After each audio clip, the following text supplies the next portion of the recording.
बिस्मिल्लाहिर्रहमानिर्रहीम अल्हम्दुलिल्लाहि रब्बिल आलमीन अर्रहमानिर्रहीम मालिकि यौमिद्दीन इय्याका नअबुदु व इय्याका नस्तईन इहदिनस सिरातल मुस्तकीम सिरातल लज़ीना अनअमता अलैहिम गैरिल मग़दूबि अलैहिम वलद्दालीन। Amin. Okay, students, one thing before proceeding further, I would like to share, although I've already shared that thing with you, but still I want you all to please go through it again, that how you're supposed to answer compulsory questions of history and how to answer the 6 mark question of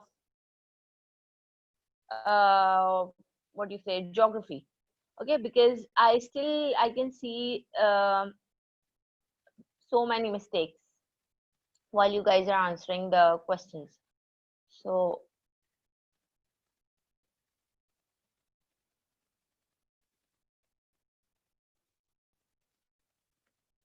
okay, I will share it in WhatsApp or at last. Okay, so today we are going to do discuss the initial problems that were faced by Pakistan. You have your books as well, you can open it and we can discuss it from that as well. Initial problems में एक जो था वो था red Cliff award. इसमें जो Muslim majority areas थे like Gurdaspur and Firozpur, ये unfairly they were given to India and this was considered by Muhammad Ali Jinnah as unfair and unfair with the Muslim community because these areas were Muslim majority areas and they were not being given to Pakistan. This aggravated the refugee issue, led to Kashmir dispute. Firozpur led to Indus water dispute. Uh, अभी हम canal water dispute पे आएंगे तो उसको हम further वो कर लेंगे, क्योंकि देखो गुरदासपुर और Firozpur were connected to Kashmir. these areas were connected to the the border line of Kashmir. So अगर इन दो एरियाज को गुरदासपुर और फिरोजपुर को दिया जाएगा इंडिया को, तो एक तरीके से आप फ्यूचर कॉन्फ्लिक्ट रिगार्डिंग कश्मीर को कॉज कर रहे हैं. बिकॉज ये जो दो एरियाज है अगर ये पाकिस्तान के हिस्से में आते हैं तो फिर शायद ये जो डिस्प्यूट अभी कश्मीर डिस्प्यूट चल रहा है वो ना होता और वो इस बॉर्डर को जो है वो क्लेम ना करते कश्मीर के. लेकिन क्योंकि हमने इन दो एरियाज को गुरदासपुर और फिरोजपुर जो कि नियर कश्मीर है, इन दो एरियाज को क्योंकि इंडिया को दे दिया गया, इस वजह से they later on declared their right on Kashmir as well, which ultimately led to Kashmir dispute. Understood? Easy है? समझ आई है बात या नहीं आई है? Miss, can you explain it once more? Sure. See, देखो जब डिवीजन हो रही थी ना इंडियन सब कॉन्टिनेंट की बिटवीन इंडिया एंड पाकिस्तान, उस वक्त काफी एरियाज थे, प्रिंसली स्टेट्स थे, डिफरेंट एरियाज थे जिनको जिनसे पूछा जा रहा था that where you want, in which areas you, which country you want to join, because those princely states or those areas were not declared independence. ठीक है, उनसे कहा गया था obviously it's not possible कि हर एरिया को इंडिपेंडेंस दे दी जाए. There were two major countries और बाकी princely states से ये कहा गया था कि आप जो है किसी भी इन दोनों कंट्रीज में से, इंडिया पाकिस्तान में से किसी एक कंट्री को ज्वाइन करना है. ठीक है, तो हुआ ये कि किसी ने कहा कि हमें इंडिया को ज्वाइन करना है, किसी ने कहा हमें पाकिस्तान को ज्वाइन करना है, बट स्टिल जो हिंदू रूलर्स थे वो चाह रहे थे कि वो इंडिया को ज्वाइन करें, और जो वो एरियाज प्रिंसली स्टेट्स जो कि मुस्लिम जहाँ पे रूलर थे वो पाकिस्तान को ज्वाइन करना चाहते थे. तो Gurdaspur and Firozpur were the two regions जो कि पाकिस्तान के हिस्से में आने चाहिए थे, but they were being given to India. अब इससे कश्मीर इशू क्यों कॉज हुआ? क्योंकि फिरोजपुर और Gurdaspur were near Kashmir. These two areas were near Kashmir. तो जब इन दो एरियाज को दे दिया जाएगा इंडिया को, तो ultimately it would led to future conflicts regarding Kashmir. Kashmir dispute फिर अल्टीमेटली कॉज होगी क्योंकि उसके जो बॉर्डर लाइन एरियाज थे वो हमने इंडिया को दे दिया. अगर ये दो रीजन्स भी पाकिस्तान के हिस्से में आते, गुरदासपुर एंड फिरोजपुर, तो फिर आज जो हम कश्मीर डिस्प्यूट फेस कर रहे हैं बिटवीन इंडिया एंड पाकिस्तान, वो शायद ना कॉज होता। Are you getting? यहाँ तक बात Yes, समझ आई? yes, ठीक है। yes. Now come towards the geographical problems. ठीक है, अच्छा अगर किसी के पास बुक है तो वो रेडक्लिफ अवार्ड को जरा रीड भी कर लें लाउडली, ताकि इसको और फर्दर हम एक्सप्लोर कर लें, क्योंकि मेरे पास इस वक्त बुक नहीं है। सो सफा, can you read it loudly? Miss, reactions to Redcliffe Award. Yes. Okay. Sir Cyril Redcliffe's plan for the partition of India was made public on 17 August 1947. Not surprisingly, there were numerous objections to the boundaries he had created, and millions of Muslims, Hindus, and Sikhs found themselves on the wrong side of the new border. Since March 1947, immigration had begun in anticipation of the partition. Once the details of the border were finally announced, immigration grew dramatically, and Sikhs, Muslims, and Hindus all suffered terribly. It is true, however, that more Muslims lost their lives than Hindus and Sikhs combined. Jinnah denounced the Redcliffe Award as unjust and incomprehensible. The Muslims' main objections were: Firozpur was given to India even though it had Muslim majority. Gurdarpur also had a Muslim majority and was given to India. Jinnah was convinced that this was done to India, a border with Kashmir, and allow it to intervene in area of Kashmir which Jinnah believed were rightly part of Pakistan. As I have The told you, boundary commission set हुआ था by Sir Redcliffe, और इसमें इन्होंने जो है boundary set की थी, ये जो एरियाज है वो किसके, कौन से कंट्री में इंक्लूडेड होंगे, इंडिया में या पाकिस्तान में। तो गुरदासपुर एंड फिरोजपुर, ये दोनों एरिया जो थे वो मुस्लिम मेजोरिटी थे, उसूलन ये पाकिस्तान के हिस्से में आने चाहिए थे, लेकिन इन दोनों एरियाज को भी अनफेयरली इंडिया को दे दिया गया, और Kashmir was given to Pakistan. लेकिन ये एक फ्यूचर प्रोपेगेंडा था, यू नो दैट, बिकॉज जब हम इन दो एरियाज को, गुरदासपुर और फिरोजपुर को जब देंगे इंडिया को, जो कि नियर कश्मीर है, ये दोनों एरियाज नियर कश्मीर है, ये टच कर रहे हैं कश्मीर के बॉर्डर को, सो अल्टीमेटली फ्यूचर में जो है वो इंडिया कश्मीर में अपना हक जताएगा, ठीक है, as it is doing right now.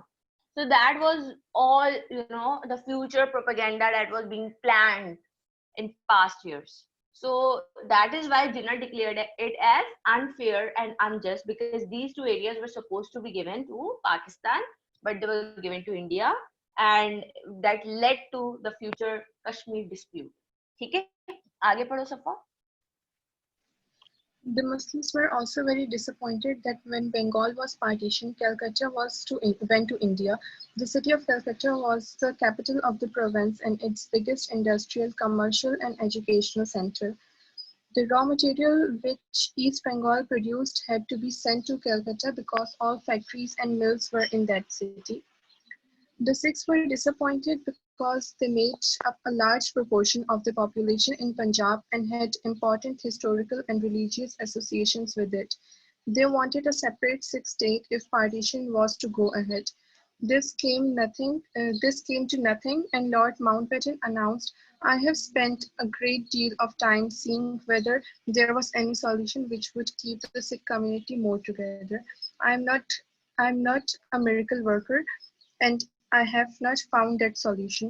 So the Punjab was divided on the basis of majority areas of Muslim and non-Muslims. Sikhs migrated in Indian Punjab, where the claim for a separate Sikh state was to be renewed immediately after partition. The Hindus too had some complaints about the award. For instance, they most resented the fact that Chittagong Hill tracts were not awarded to India. These had a large Hindu majority, and Nehru believed that they should become part of India. However, the tracts were regarded as having a vital economic relationship with East Bengal, so Radcliffe awarded them to Pakistan. See, so it was not only the Muslims who were angered, it was also the Sikh community that were angered, because Punjab was divided between India and Pakistan, and they felt they wanted, you know, Punjab to be the separate state because in Punjab majority were Sikhs.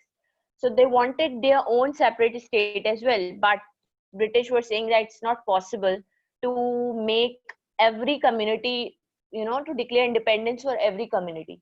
So they declared independence for two major communities that were Hindus and Sikhs. Another issue was of Calcutta. Calcutta was also given to India. That also angered, you know, many Muslims of East Bengal, because it was the most prominent city with industries, with providence of raw materials and all. तो इस वजह से उसकी जो है strategic importance थी. तो ये सारे इश्यूज आ गए आपके रेड क्लिफ अवार्ड में. क्या रेड क्लिफ अवार्ड क्लियर है सबको? Yes, miss. Everyone, Ashir and Zayan, clear है बेटा? जी मिस क्लियर है. अब आगे आ जाते हैं ज्योग्राफिकल प्रॉब्लम्स पे. ठीक है, ज्योग्राफिकल प्रॉब्लम्स क्या है? Two parts, thousands miles apart, hard to administer different cultures. Like हम जब पाकिस्तान बना तो it was divided into East Pakistan and West Pakistan, right? जब जो है इंडियन सब कॉन्टिनेंट के डिवीजन हुआ था, इंडिया बना था और पाकिस्तान बना था, तो उस वक्त पाकिस्तान का जो मैप था उसमें सिर्फ ये रीजन नहीं शो हो रहा था जो अभी हम लोगों के पास है. It also had part of Bangladesh. Bangladesh was also Pakistan, and Bangladesh was considered to be East Pakistan. और अभी जो हाँ पाकिस्तान हम जिसे कह रहे हैं इसको कहा जाता था वेस्ट पाकिस्तान. तो और इन दोनों ईस्ट एंड वेस्ट पाकिस्तान के बीच में आता था इंडिया. तो आप खुद समझ जाइए कि जहाँ पे एक क्या कहेंगे, एक वो कंट्री इंक्लूडेड है जो कि नहीं चाह रहा कि आपके जो है इंडिपेंडेंस हो. It was not willing to you know for partition of Indian subcontinent from the start. तो अब वो जो है पार्टीशन के बाद wanted to do something in order to break the region, in order to break Pakistan, and it did so. कि हम आगे के चैप्टर में डिटेल में स्टडी करेंगे कि वो कौन से इश्यूज थे कि जिसकी वजह से east Pakistan got separated from us and Bangladesh was made and it was declared as Bangladesh. उसमें भी इंडिया मुलव्वस था. इंडिया जो है मिसअंडरस्टैंडिंग्स पैदा कर रहा था दोनों यूनिट्स के बीच में, ईस्ट एंड वेस्ट पाकिस्तान के बीच में. और ये भी एक प्रॉब्लम थी क्योंकि दोनों जो ज्योग्राफिकल प्रॉब्लम ये थी कि दोनों ईस्ट एंड वेस्ट पाकिस्तान काफी दूर थे, 1000 माइल्स अपार्ट थे. तो उनको एडमिनिस्टर करना, उनको एक तरीके से एक साथ लेके चलना या एक साथ एडमिनिस्टर करना बहुत मुश्किल हो रहा था. ईस्ट पाकिस्तानीज यूज्ड टू से कि हमें जो है सीरियस नहीं लिया जा रहा, हमें हमारे हक नहीं दिए जा रहे. वेस्ट पाकिस्तान में एम्प्लॉयमेंट ज्यादा होती है, ईस्ट पाकिस्तान में एम्प्लॉयमेंट नहीं होती है. ज्यादातर सिविल सर्विस जो लीडर्स हैं, ऑफिसर्स हैं मेनली, या प्रोमिनेंट पोस्ट जो है वो ज्यादातर वेस्ट पाकिस्तान के होते हैं, ईस्ट पाकिस्तान के नहीं होते. So there were many issues. उसके अलावा ये भी था कि ईस्ट पाकिस्तान में जूट मिल सेटअप हुए थे जो कि around 70 to 80% export revenue earn करके दे रहे थे पाकिस्तान को उस वक्त. तो दे यूज्ड टू से कि भाई हम रेवेन्यू अर्न करके दे रहे हैं, ईस्ट पाकिस्तान यूज्ड टू से कि हम रेवेन्यू अर्न करके दे रहे हैं, लेकिन हमारे रीजन में, हमारे यूनिट में डेवलपमेंट नहीं हो रही होती थी जितनी डेवलपमेंट वेस्ट पाकिस्तान में होती थी. यानी हम जहाँ भी रह रहे हैं उसमें जितनी डेवलपमेंट होती थी उतनी जो है वो बांग्लादेश वाली साइड यानी ईस्ट पाकिस्तान में डेवलपमेंट नहीं होती थी. All these issues and further involvement of India and all led to the separation of our east wing, and in 1971 Bangladesh was made. तो ये हम डिटेल में पढ़ेंगे कि और कौन से मेजर रीजंस थे. ये भी था कि लैंग्वेज इश्यूज थे, दोनों रीजन्स के कल्चर डिफरेंट थे, दोनों रीजन्स के लैंग्वेजेस डिफरेंट थे. तो और बहुत से इश्यूज थे जिसकी वजह से geographical issue, political issue, social issue, cultural issues, जिसकी वजह से दोनों विंग्स जो थे वो सेपरेटेड हो गए थे. ठीक है. पॉलिटिकल एडमिनिस्ट्रेटिव प्रॉब्लम, ये बात मैंने अभी थोड़ी बहुत बता दी है आप लोगों को. पूरा administration, infrastructure, civil servants, government buildings, furniture shortage. जब इनिशियली पाकिस्तान बना था तो पाकिस्तान के पास कुछ बनी हुई चीजें नहीं मिली थी पाकिस्तान को. मेजर जो इदारे थे वो ज्यादातर जो है वो इंडिया की साइड में थे. मेजर जो बिल्डिंग, मेजर जो इंफ्रास्ट्रक्चर की डेवलपमेंट थी वो सारे इंडिया की साइड पे थे. पाकिस्तान में इतनी ज्यादा डेवलपमेंट हुई भी नहीं। तो जब पाकिस्तान बना तो हमें सब कुछ from the start, from the scratch हमें सब कुछ बनाना था। बिल्डिंग्स बनानी थी, हमें रिसोर्सेज चाहिए थे, हमारे पास इतने ज्यादा क्वालिफाइड ऑफिसर्स नहीं थे उन दिनों, ठीक है। तो सब कुछ हमें खुद ही मैनेज करना था। So it was a really hard time for the government to manage and cater the problems initially, ठीक है। तो हमारे पास इन सारी चीजों की limitations थी। Jinnah flew experienced government officials to Karachi in special trains and planes. उन्होंने फिर experienced government officials जो थे उस वक्त, क्योंकि कराची को कैपिटल सिटी बनाया गया था, तो उसमें जो है वो कराची के एक अपनी स्ट्रेटेजिक इम्पोर्टेंस थी, because it was a port city as well. Later उसको डिक्लेयर किया गया था as a capital city as well. तो Jinnah had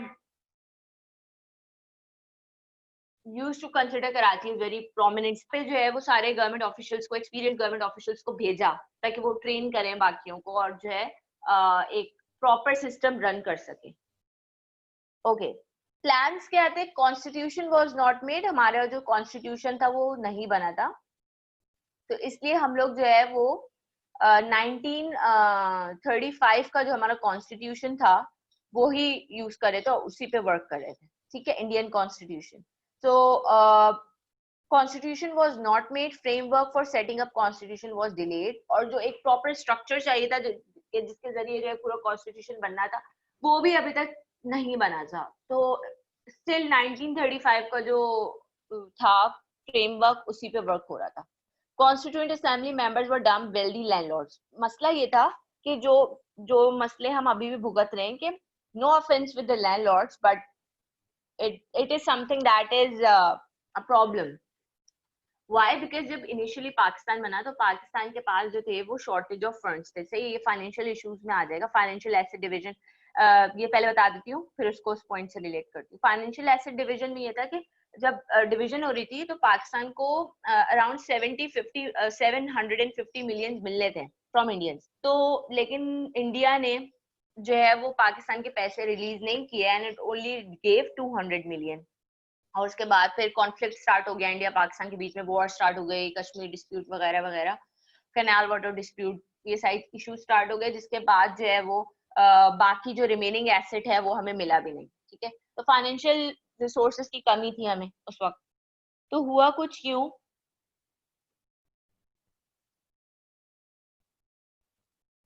ठीक है, तो हुआ कुछ क्योंकि उस वक्त हमारे पास क्योंकि पैसों की भी कमी थी, तो हम क्या करते हैं, तो पाकिस्तान जब बना तो उस वक्त मेजर जो लैंडलॉर्ड्स थे ना, उन लोगों ने जो है पाकिस्तान में रिसोर्सेज कायम करने के लिए, इदारे बनाने के लिए इन्वेस्टमेंट की थी, क्योंकि लैंडलॉर्ड जो थे वो वेल्दी थे, उनके पास पैसा। तो these were the landlords who helped Pakistan in making and you know in standing. So अब हुआ क्या, लेटर ऑन जब गवर्नमेंट्स बनी तो फिर जाहिर है वो लैंडलॉर्ड्स फिर अपने राइट्स मांगने लगे कि भाई हमने इतनी ज्यादा इन्वेस्टमेंट की है पाकिस्तान को बनाने में, तो अब हमें भी रिटर्न में कुछ मिलना चाहिए। so they became involved politically. Politics is not about just entering into it, it's all about education as well.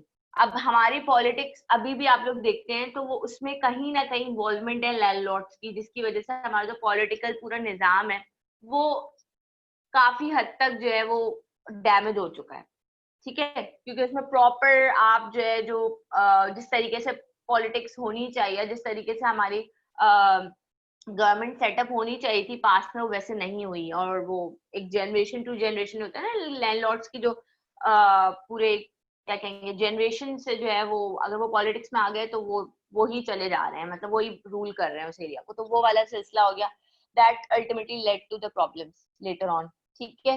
Economy, Pakistan lacked proper industries, jute production was in east Pakistan, ये बात मैंने आपको बता दी है। Mills went to India, major जो mills थी वो इंडिया के पास थी। पाकिस्तान के हिस्से में जूट मिल आई थी जो कि ईस्ट पाकिस्तान में मौजूद थी, वो भी लेटर ऑन 1971 में हमसे जुदा हो गया, बांग्लादेश बन गया, तो वो भी गया हाथ से।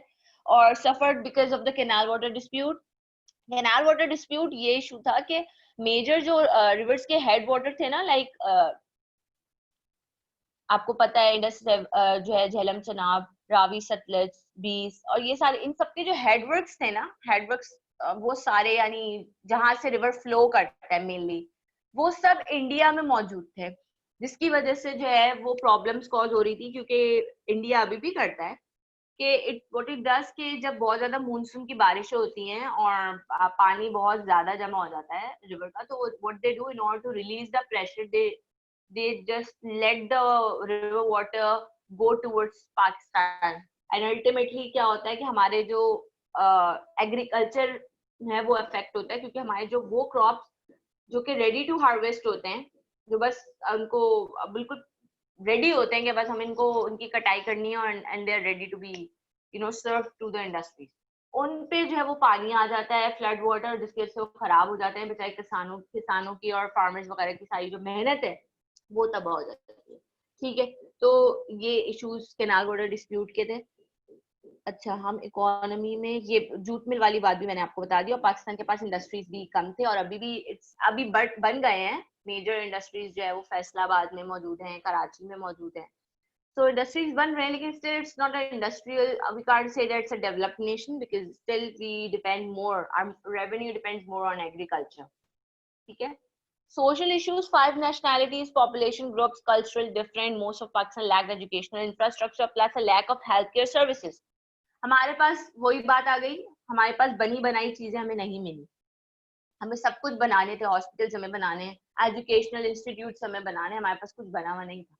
सो इनिशियली ये प्रॉब्लम्स हमें फेस करने पड़े थे, सोशल इश्यूज आ गए ना ये, यानी जो लोगों के मसले आ रहे हैं वो ये आ रहे हैं कि लोगों के पास तालीम हासिल करने की जगह नहीं है, लोगों के पास अपने जो है वो सेहत के रिलेटेड अपने आप को जो है जो भी अपने प्रॉब्लम्स है वो कहीं टैकल करने की कोई जगह नहीं है। उसके अलावा नेशनैलिटीज डिफरेंट है, सिंधी, बलोची, पंजाबी, ठीक है, पश्तो स्पीकिंग, ये सब डिफरेंट नेशनैलिटीज के लोग हैं, तो इन सबके जो है वो Bengali speaking as well in east wing, तो इन सबके अपने अपने कल्चर से अपने जो फेस्टिवल्स हैं, अपने कल्चरल रिलेटेड रिचुअल्स भी हैं। फेस्टिवल्स तो चलो रिलीजियस फेस्टिवल सेम ही होंगे, लेकिन रिचुअल्स जो है वो डिफरेंट होंगे, कल्चर डिफरेंट है, लैंग्वेज डिफरेंट है, जिसकी वजह से कॉन्फ्लिक्ट्स होते हैं। ठीक है, अभी भी आप लोग देख सकते हैं हम लोगों के, हालांकि हमारा एक विंग जा चुका है, सिर्फ वेस्ट पाकिस्तानी अब हमारे पास है जिसमें 4 प्रोविंसेस मौजूद हैं, लेकिन इनमें भी कॉन्फ्लिक्ट्स पाए जाते हैं। बलूचिस्तान से इसके हमें हमारा हक नहीं मिल रहा, और एक बहुत जो है ना वो क्या कहते हैं कि जो है बलूचिस्तान यूज्ड टू से कि भाई हमें it was a time that Balochistan used to say that we want independence like Bangladesh, so because they were being said कि हमारे यहाँ डेवलपमेंट्स नहीं हो रही, हमारे यहाँ इतने ज्यादा काम नहीं हो रहा, so when the CPEC thing started, China Pakistan Economic Corridor, so this issue was come to calm, and when army get involved into it and they started creating awareness to the people of Balochistan that we are with you. And you know what? There was a backing of India in it, in saying, convincing Balochistan people that your government is not with you. So that's a separate story. We are going to go in detail in next chapters. While we are going to study the different governments, but precisely थोड़ा बहुत मैं बता भी रही हूँ ताकि आगे जाके समझ में और अच्छे से आता है। मिलिट्री एंड एसेट डिवीजन में भी इश्यूज थे। Pakistan needed 4,000 officers and had only 2,500 and 500 British brought in. No ordinance factories. अच्छा, इसमें इनिशियली जो थे वो हमारे पास क्योंकि सारे जो है वो पाकिस्तानी ही थे और ब्रिटिश ऑफिसर्स भी इसमें इन्वॉल्व थे क्योंकि हमें कुछ ट्रेनिंग भी चाहिए थी। हमारे पास कोई ट्रेंड सारे नहीं थे तो हम लोग को मजीद न्यू मिलिट्री सेटअप करने के लिए कुछ हेल्प भी चाहिए थी ब्रिटिश की। तो British officers were brought in and they used to train the other officers. No ordinance factories. Ordinance factory से मुराद है हमारे पास कोई मिलिट्री एसेट्स बनाने के लिए ना कोई फैक्ट्रीज वगैरह मौजूद नहीं थे। जिन्ना made them spent 60 million for ordnance factories. Supplies sent to Pakistan were old, worn and damaged. अच्छा, पाकिस्तान के हिस्से में जो सप्लाईज आए थे, जिन्ना ने तो पहले पैसे दिए ऑर्डिनेंस फैक्ट्रीज बनाने के लिए अराउंड 60 मिलियन। लेकिन इसके अलावा जो इश्यूज पाकिस्तान को फेस हो रहे थे वो ये थे कि जो डिवीजन हुई थी ना एसेट की, मिलिट्री एसेट डिवीजन की, जिसमें पाकिस्तान के हिस्से में भी कुछ मिलिट्री इक्विपमेंट्स वेपन्स वगैरह आने थे, वो सारे डैमेज थे। Majority of it were damaged and worn out. उसका क्या इस्तेमाल करता Pakistan? So it had to made its own military. It had to make. अब इंडिया के पास तो ऑलरेडी चीजें मौजूद थी, इंडिया को इतना मसला नहीं हुआ था, when even if it was a new state, लेकिन पाकिस्तान को हर चीज बनानी थी. So in reality it was a real struggle for Pakistan to be made into a new country. April 1948, India stopped water supply to Pakistan. Agrarian economy threatened. May 1948, temporary agreement till Pakistan gets other sources by Jinnah. Safa, can you read Canal Water Dispute from the book so that we can go into much detail? The Canal Water Dispute had its origin in the partition of Punjab in 1947. West Pakistan is a fertile country but has a hot and dry climate. Rainfall is not plentiful, so it relies upon irrigation from a series of canals which draw water from the three main rivers in the area, the Indus, the Jhelum, and the Chenab. The partition of the subcontinent cut across many rivers and canals. The problem for Pakistan was that the flow of water through the canals and rivers was controlled at a series of headworks, most of which lay in the part of Punjab that was now in India. The Indian government promised not to interfere with the supply of water to Pakistan. However, India and Pakistan were soon in dispute over the canals, especially the water from the Baredo Canal. India claimed that as the headworks were in dear, if the meeting gets disconnected, so rejoin, okay? Okay. Especially the water from the Baredo Canal. India claimed that as the headworks were in its country, it had complete rights to do what it wanted with the water. Pakistan argued that it had a right to the water as its economy depended upon it. The Pakistan government called for the matter to be settled by International Court of Justice, but India refused. In May 1948, a temporary agreement was reached. India agreed to allow water from East Punjab to flow into West Punjab, but only if Pakistan agreed to try to find alternative water supplies. The water problem was one